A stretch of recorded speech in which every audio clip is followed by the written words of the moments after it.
Pakistan cricket team के middle order batter Saud Shakeel जिम्मेदाराना innings खेलते हुए श्रीलंकन बॉलर्स के सामने चट्टान बन गए।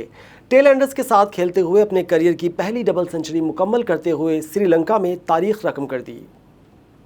श्रीलंका में खेले जा रहे सीरीज के पहले टेस्ट मैच में जिस वक्त पाकिस्तानी टीम इंतहाई मुश्किलात से दो चार थी, तो उस वक्त पाकिस्तान टीम के नौजवान खिलाड़ी सऊद शकील ने आगा सलमान के हमरा टीम की नैया को पार लगाने का इरादा किया और एक एंड संभाला।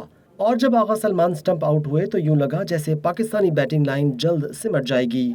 ताहम नुमान अली, शाहीन अफरीदी, नसीम शाह और अबरार अहमद के साथ खेलते हुए सऊद शकील ने अपनी शानदार डबल सेंचुरी मुकम्मल की। ये सऊद शकील के करियर की पहली डबल सेंचुरी है। उन्होंने ये संगे मील हासिल करने में 352 गेंदों का सहारा लिया, जबकि इस इनिंग्स में 19 चौके भी शामिल हैं। सऊद शकील श्रीलंका में डबल सेंचुरी बनाने वाले पहले पाकिस्तानी बैटर बन गए।